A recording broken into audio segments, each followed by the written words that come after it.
biked 3,263 miles across America on my Salsa Marrakesh from Savannah, Georgia to LA. It all started back in middle school when I decided to go out for the track and field team. In 6th grade, somebody told me about that there's a school record at our middle school, and it was 5 minutes and 30 seconds. I decided that I'd put all my effort in the track and field and try to break that mile record by the time I graduate middle school. In 8th grade, I ran a 5:10 mile at the sectional race and was able to smash the record. Thirsting for more excitement and challenge, I decided to sign us up for a bike trip from a group called Overland Summers. It was from 200 miles north of San Francisco to LA.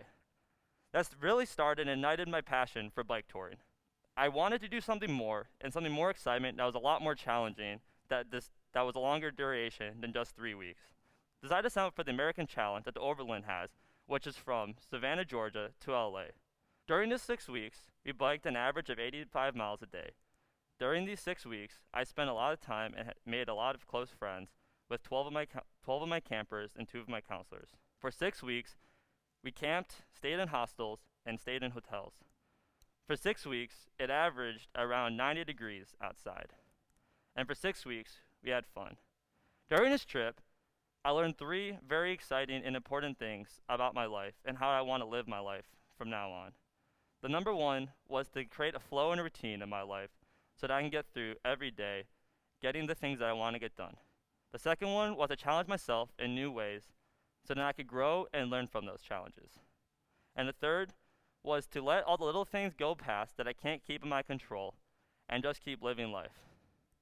So for the first thing was that we needed to create some sort of routine and flow. And over my bike trip, I realized we got into this flow without even realizing it. For the first couple of weeks, we had a tough time getting everybody up and out of the camp in around 45 to an hour. This was especially challenging because we had 14 kids that we all had to get up and put all of our stuff on our bikes and get out, even when we were up at 4:30 to 5:30 in the morning, which is very challenging for kids that are my age. Doing this, we were able to realize that some people were really good at packing bikes and some people were really good at getting everything going really fast so then they could help other people. And we had people doing different things at the same time, which then made it a lot easier for us to get out of camp efficiently and effectively before 4:30 and 5:30 every single morning, depending on the day. The second thing that I learned was to do a lot of different challenges and to challenge myself in different ways so I can learn from it. One of the biggest challenges we have on our biking trip was flat tires.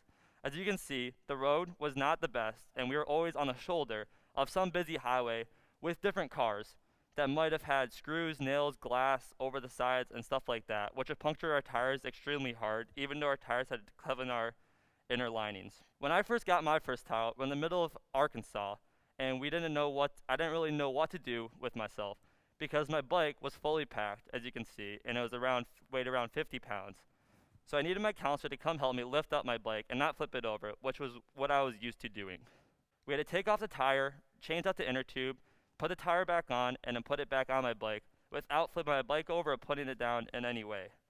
I'd never done this before, and after doing it a couple more times that day, I got really good at it. So then when I got my 5th flat tire on the exact same day, we were able to get up and get going in about half the amount of time, which was very crucial since we only had around 8 to 10 hours to bike around 85 to 100 plus miles per day.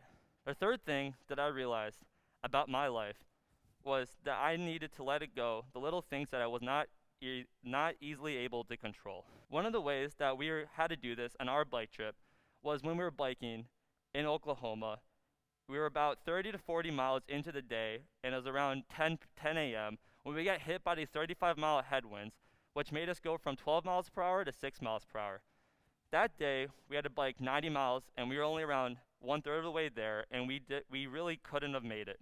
We had trucks going past us, we had cars going past us, throwing us off the highway sometimes into grassy lanes, which got all of us really scared and not really excited to ride anymore. After about a couple hours of this, our camp counselors pulled us aside and told us that we had a bus to the next campsite.